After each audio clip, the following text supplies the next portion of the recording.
Hello student, मैं Sunita Yadav S के Yadav classes से आज आपको हिस्ट्री का फर्स्ट चैप्टर का सेकंड पार्ट करवा रही हूँ। 8 मन के व्यवस्थियाँ। इसका फर्स्ट पार्ट मैंने पहले ही करवाया है, उसके अंदर मैंने मेन पॉइंट्स शॉर्ट वे में दिए थे, लेकिन अभी इसको डिटेल में एक्सप्लेन करूँगी। फर्स्ट जो टॉपिक है वो है हड़प्पा सभ्यता की विशेषताएं। जो इंडस वैली सिविलाइजेशन थी उसकी क्या क्या विशेषताएं थी। फर्स्ट पॉइंट है वो है नगरीय सभ्यता। यह सभ्यता जो है नगरीय थी, क्योंकि इस खुदाई के दौरान कई बड़े नगर मिले हैं, जैसे कि हड़प्पा, मोहनजोदड़ो। हड़प्पा काफ़ी बड़ी क्षेत्रफल में फैला हुआ था और उसमें दो भाग, जैसे कि मैंने पहले बताए थे कि एक दुर्ग क्षेत्र था और एक निचला भाग था। दुर्ग क्षेत्र में ज़्यादातर वेयर हाउस टाइप बड़ी इमारतें, जिसमें अन्न भंडार या सार्वजनिक प्रयोग में की जाने वाली चीज़ें बनाई जाती थी, जबकि जो निचली हिस्सा था उसके अंदर आम लोग रहते थे और पूरे नगर को बड़े ही सुनियोजित ढंग से बसाया गया था। जो मकानों की प्रणाली थी वो लाइन से थी, सभी के साथ नालियाँ लगी हुई थी, मेन रोडों से जुड़े हुए थे सभी घर, और पूरा नगर जो है आज के जैसे हम आधुनिक शहरों की बात करें, फॉर एग्जांपल चंडीगढ़ टाइप, उस समय उसी तरीके से शहर को बसाया गया, इसलिए हमें इसे नगरीय सभ्यता भी कहते हैं। इसका जो सेकंड पॉइंट आता है वो है उन्नत भवन निर्माण कला। उनकी जो मकान बनाने की जो कला थी वो बहुत ही ऊंच कोटि की थी। ज़्यादातर मकान पक्की ईंटों से बने गए थे। ईंटों का आकार जो आज की हम ईंटें देखते हैं उनसे थोड़ा बड़ा था, और जो अनागार मिला है उसकी जो लंबाई है 169 फीट लंबा और 135 फीट चौड़ा मिला है। यानी वो लोग किसी भी अप्रिय दुर्घटना या सूखा पड़ने, बाढ़ आने के लिए अन्न जो है लोगों के लिए जमा करके रखते थे। इससे इस बात का पता चलता है। बड़ा जो है स्नानागार मिलना, वो भी इस चीज़ का प्रतीक है कि सामूहिक चीज़ें या सामूहिक कोई भी त्यौहार मनाया जाता था। नेक्स्ट पॉइंट आता है चित्रात्मक लिपि। जैसे कि मैंने पहले ही बताया था फर्स्ट पार्ट के अंदर इसमें, ये जो सिंधु सभ्यता की लिपि है वो अभी तक पढ़ी नहीं गई है। हालांकि काफ़ी विद्वान इसमें कोशिश कर रहे हैं, लेकिन कामयाबी किसी को भी अभी नहीं मिली है। ये चित्रात्मक लिपि इसलिए कही जाती है क्योंकि जहाँ भी हमें लिखित जो भी चीज़ें मिली हैं उसके साथ चित्र जरूर मिला है। ये राइट टू लेफ्ट लिखी जाती है। 375 से 400 तक इसकी वर्ण बताए गए हैं, लेकिन अभी तक शायद बहुत सी चीज़ें हमें नहीं पता जब तक ये नहीं पढ़ी जा सकती। मृद भांड कला। मृद भांड यानी मिट्टी के बर्तन। अधिकतर क्षेत्रों से, चाहे वो हड़प्पा, मोहनजोदड़ो, लोथल, बहुत से क्षेत्रों से हमें मृद भांड मिले हैं, क्योंकि जो बर्तन थे वो आम लोगों की एक अहम चीज़ थी, यूज करने की चीज़ थी। कोई भी वर्ग था, जो निम्न वर्ग के लोग थे वो मिट्टी के बर्तन यूज करते थे, जिन पे लाल कलर किया जाता था, पकाया जाता था चाक पे, और जो ऊंच घराने थे उनमें धातु के बर्तन भी मिले हैं। कई गुलदस्ते टाइप या मर्तबान टाइप धातु के मिले, तांबे के। इस तरह से उस समय की जो मर्तबान कला थी वो भी काफ़ी विकसित थी। नेक्स्ट पॉइंट आता है मापतोल की विधि। आप जो आज हम यूज करते हैं दशमलव डेसिमल प्रणाली, वो उस समय भी विकसित थी। जो हमें बांट मिले हैं वो ज़्यादातर चर्ट पत्थर के मिले हैं, और उसमें जो मापतोल की विधि थी वो डेसिमल सिस्टम में थी, 2, 4, 6, 8 इस टाइप से। नेक्स्ट पॉइंट आता है कृषि व पशुपालन। जैसे भारत को आज भी एक कृषि प्रधान देश कहा जाता है, उस समय की भी ज़्यादातर लोग जो है कृषि करते थे, और कृषि के साथ साथ पशुपालन का कार्य, क्योंकि पशुओं की हेल्प से ही कृषि होती थी। जैसे कृषि में बैलों का यूज होना, पशुओं का दूध, चारा, वो सब चीज़ें एक, यानी कृषि और पशुपालन एक दूसरे से जुड़े हुए थे। बहुत सी जगह से हमें बीजों का मिलना, जुते हुए खेतों का मिलना, ये इस चीज़ का प्रतीक है कि उस समय के जो लोग थे वो कृषि करते थे। कई जगह से हल के अवशेष मिलना, पशुपालन में पशुओं की हड्डियां मिलना, ये भी इस तरफ इशारा करते हैं कि वो लोग पशुपालन भी करते थे। इसके अलावा जो 7 पॉइंट है वो है मछली पालन व शिकार करना। ज़्यादातर मछली पालन के जो हमें अवशेष हैं वो समुद्र के किनारे धोलावीरा, चहुंद्रो, कुछ ऐसे 2-3 क्षेत्र मिले जो समुद्र के नज़दीक थे, वहाँ पर ये कार्य ज़्यादा होता था। और कुछ जगह से हमें हड्डियों के अवशेष मिले हैं जानवरों के, उससे हमें पता चलता है कि उस समय के जो इंसान थे वो शिकार भी करते थे। नेक्स्ट पॉइंट आता है इसका व्यापार प्रणाली। हमें कैसे पता चलता है कि उस समय के जो हड़प्पाई लोग थे वो व्यापार करते थे? बांटों का मिलना, माप तोल की विधि का मिलना, ये सब इसी चीज़ की तरफ इशारा करते हैं। और सबसे जो पुख्ता सबूत है वो है विदेशों में उस समय की जो समकालीन सभ्यता थी मेसोपोटामिया, इराक के अंदर, वहाँ पर हड़प्पाई चीज़ों का मिलना इस बात का इशारा करता है कि हड़प्पा जो वासी थे उनका व्यापारिक संबंध मेसोपोटामिया के लोगों के साथ था, क्योंकि कई चीज़ें, मर्तबान मिलना तांबे के, और उसके अलावा कई चीज़ें ऐसी मिली हैं जिनसे हम ये अंदाज़ा लगा सकते हैं कि इन लोगों के आपस में व्यापारिक संबंध थे, क्योंकि जो टाइम पीरियड था वो दोनों का सेम था। नेक्स्ट पॉइंट आता है सड़कों का निर्माण। उस समय की जो सड़क निर्माण पद्धति थी वो बहुत ही उच्च कोटि की थी। ज़्यादातर सड़कें चौड़ी मिली हैं, एक दूसरों को समकोण पर काटते ग्रिड पद्धति से बनी हुई थी। ऐसा माना जाता है कि वो लोग सफाई प्रिय थे, इसलिए इनको इस तरीके से बनाया गया था कि जो नेचुरल हवा होती है वही सड़कों की सफाई कर देती थी। अधिकतर सड़कें एक दूसरे को समकोण कर काटती थी। ज़्यादातर जो घर थे वो सड़कों से टच थे, छोटी सड़कों को बड़ी सड़कों में मिलाया गया था। और इस तरह से जो नगरों की व्यवस्था थी उसमें सड़कों का निर्माण बहुत ही उच्च कोटि का मिला है इतने सालों के बाद भी। नेक्स्ट पॉइंट आता है विशाल स्नानागार।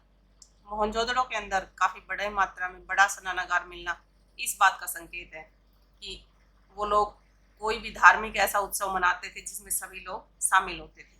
जो मोहनजोदड़ो के अंदर स्नानागार मिला है उसकी लंबाई 180 फुट लंबी और 105 फुट चौड़ी है, और चारों तरफ उसके सीढ़ियाँ बनी हुई हैं और एक ऊंचा चबूतरा, और उसके अंदर पानी जो है बदला जाता था, कुओं से पानी उसमें चेंज किया जाता था स्नानागार के अंदर। कपड़े बदलने की भी वहाँ व्यवस्था थी। ऐसा माना जाता है कि उस समय कोई ऐसा धार्मिक त्यौहार आता होगा जिस पर सबके लिए स्नान करना आवश्यक होता होगा, उस चीज़ के लिए ये बनाया गया था। जैसे कि हम आज के समय में देखें तो हम हरिद्वार जैसे नहाने के लिए जाते हैं, ऋषिकेश जाते हैं, इस तरीके से उन लोगों का भी कोई ऐसा विश्वास रहा होगा उस टाइम।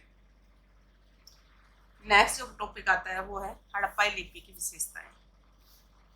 हड़प्पाई लिपि में चित्रात्मक लिपि थी, क्योंकि हर लाइन के साथ चित्र मिले हैं।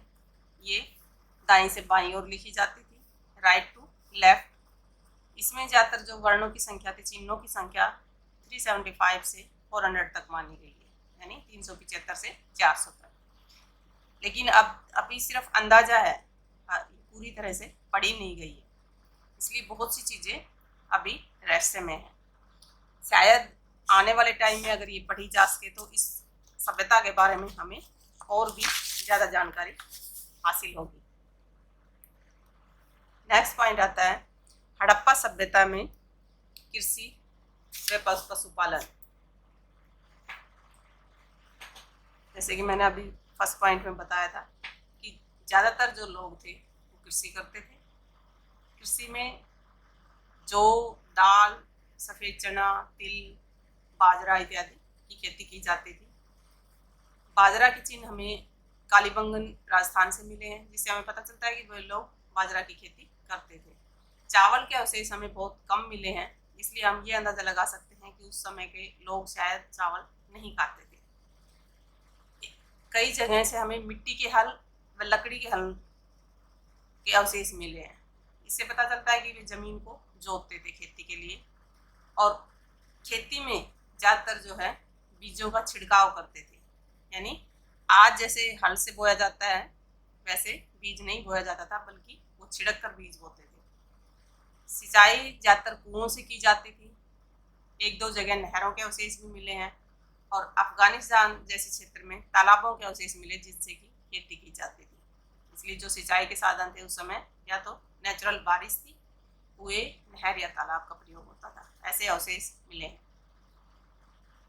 कई जगह दो फसलों के एक साथ उगाने के भी अवशेष मिले, क्योंकि जो जुताई मिली है वो एक दूसरे को काटती हुई मिली है, डबल मिली है। इससे हमें पता चलता है कि एक साथ वो एक खेत में दो फसलें भी उगाते थे।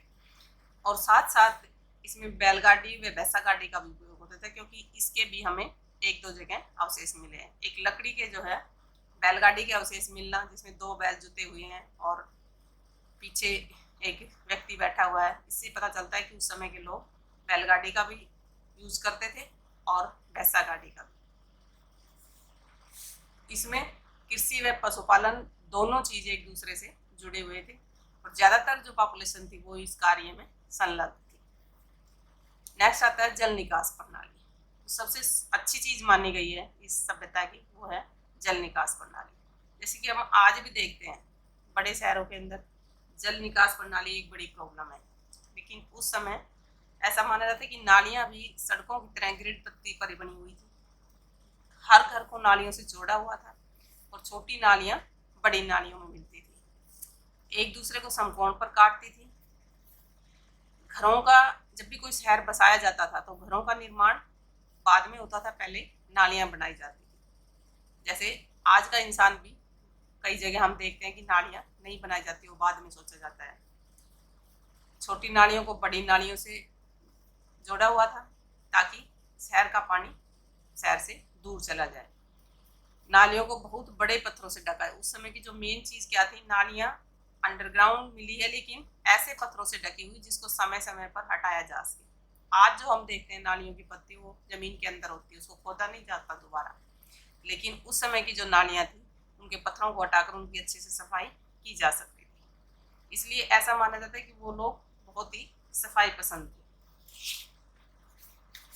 नेक्स्ट टॉपिक आता है वो है हड़प्पाई समाधानों का अध्ययन। जैसे कि मैंने पहले फर्स्ट पार्ट में बताया था कि उस समय कई जगह अवशेष हमें दफनाने के मिले हैं, कई जगह जलाने के और कई जगह जंगल में फेंके जाने के। लेकिन शवों का दफनाने के पीछे भी हमें कई चीज़ों का पता चलता है कि कई जगह शवों के पास चीज़ों का मिलना इस चीज़ का प्रतीक है कि कुछ लोग जो है पुनर्जन्म में विश्वास करते थे।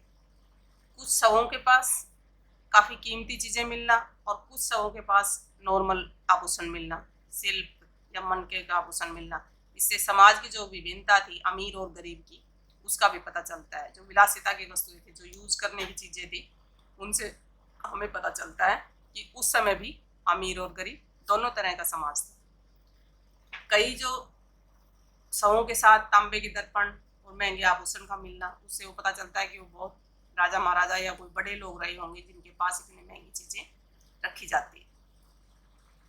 और जो समाज का डिफरेंस है वो कच्ची और पक्की ईंटों से पता चलता है। जो जलाने के बाद जो बनाए जाते थे, उनकी कब्र बनाई जाती थी, वो कई जगह कच्ची ईंटों की मिली है, कई जगह पक्की ईंटों की। उससे भी हमें समाज की डिफरेंस तब पता चलता है, समाज में कितना फर्क था। यानी उससे वहाँ के लोगों का पुनर्जन्म के बारे में पता चलता है कि वो कुछ लोग जो है पुनर्जन्म में विश्वास करते थे और जो आभूषण, जो चीज़ें हमें उनके पास रखी हुई मिली है, उससे हम अंदाजा लगाते हैं कि उस समय का समाज में भी गरीब और अमीर दोनों तरह के लोग थे। जैसे कि इजिप्ट में यदि हम देखते हैं, जो पिरामिडों के पास अंदर उनकी बॉडी के पास बहुत सारी चीज़ें रखी रहती थी जो भी वो अपनी लाइफ में यूज करते थे। तो उन लोगों का भी मानना था कि मरने के बाद भी इंसान को इन चीज़ों की जरूरत पड़ती है। ऐसे ही हड़प्पा समाज में भी कुछ लोगों का विश्वास था कि मरने के बाद उन चीज़ों की जरूरत पड़ती है। नेक्स्ट पॉइंट आता है मनके बनाने की विधि। जैसे कि हमें कई जगह से ऐसे आभूषण मिले हैं, कब्रों के पास भी कई चीज़ें मिली हैं जिसमें मोती या मनके यूज होते थे। मनके ज़्यादातर जो है जो अमीर घराने के लोग थे वो सोना यूज करते थे, लेकिन जो निम्न वर्ग था, जो मध्यम वर्ग के लोग थे, वो ज़्यादातर सेल खड़ी या संग के मन के बनाए जाते थे, जिनमें ज़्यादातर जो इनकी बनाने की फैक्ट्रियां थी वो धोलावीरा और वहाँ पर मिली है। सेल खड़ी या मुलायम पत्थर से बनाया जाता था, और जो दूसरे आइटम थे उसमें फयांस या जिप्सम यूज किया जाता, जो काफ़ी महंगा था, लेकिन इसको उच्च कोटि के जो लोग थे, जो अमीर लोग थे, सिर्फ वो ही यूज करते थे इन चीज़ों से बने हुए मनके, जबकि आम लोग यूज करते थे क्योंकि वो सस्ते होते थे। मनके बनाने के तरीके, उनके बनाने के औजार, वो सब हमें धोलावीरा और 2-3 जगह से मिले हैं खुदाई के दौरान। इससे हमें पता चलता है कि समाज जो समुद्र के नज़दीक जो जो बस्तियां थी, वो वहाँ ये काम काफ़ी अच्छे तरीके से होता था। नेक्स्ट पॉइंट आता है हड़प्पाई लोगों के विदेशों में व्यापारिक संबंध। हमें कैसे पता चलता है कि उन लोगों के व्यापारिक संबंध थे विदेशों में? भारत के अंदर तांबा राजस्थान के अंदर खेतड़ी के अंदर निकाला जाता था, तो उस समय भी खेतड़ी से तांबा आता था, लेकिन कुछ जो है बाहर से भी मंगवाया जाता था। जैसे कि ओमान में ऐसे चिन्ह मिले हैं कि हड़प्पा वासी जो है ओमान से तांबा मंगवाते थे। ओमान के अंदर एक हड़प्पाई मर्तबान का मिलना, मर्तबान जो है पीतल का बना हुआ है जिस पे काली पॉलिश चढ़ी हुई है, वो उसी तरह के मर्तबान इस टाइप से पूरी पॉलिश बनी हुई है, और इस टाइप के मर्तबान हड़प्पा की खुदाई के दौरान भी मिले हैं और ओमान के अंदर भी मिले हैं।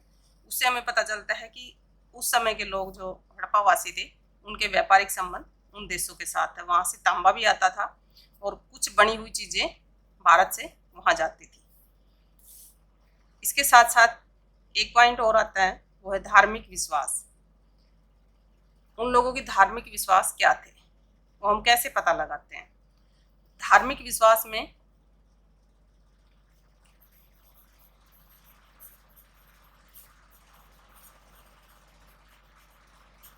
मातृ देवी की पूजा होती थी, क्योंकि हड़प्पा से हमें एक नर्तकी की मूर्ति मिली है।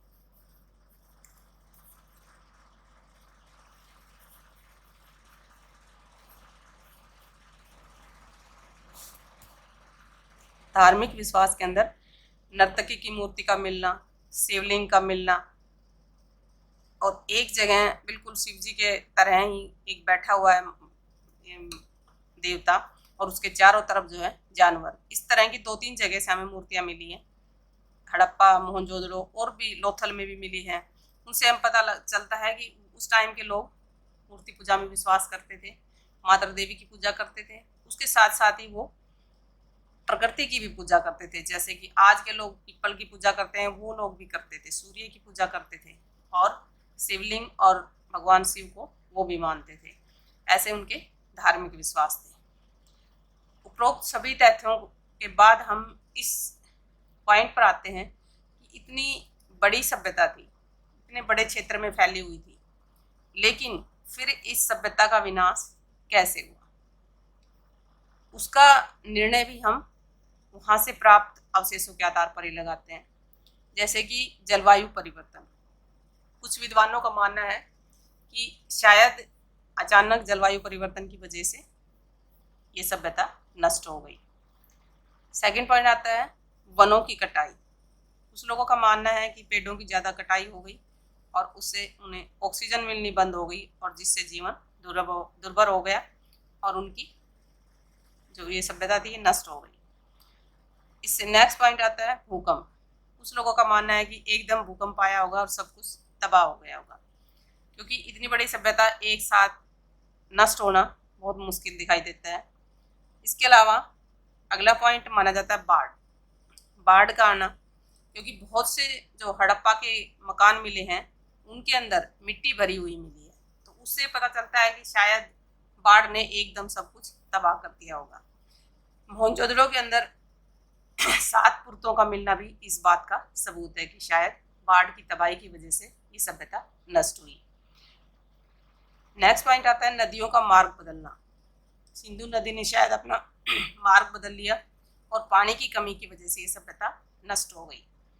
सबसे जो ज़्यादातर विद्वानों का मानना है वो माना जाता है आर्यों का आक्रमण, कि विदेशी आर्य आए और उन्होंने भारत पर अचानक आक्रमण कर दिया, जिससे कि ये सभ्यता नष्ट हो गई।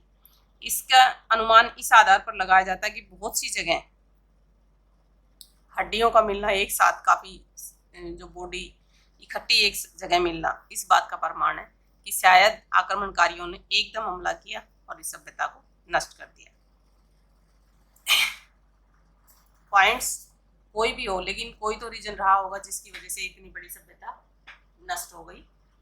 इसी के साथ मैं इस टॉपिक को ख़त्म करती हूँ। टॉपिक कैसा लगा, क्या क्या कमियां हैं या क्या,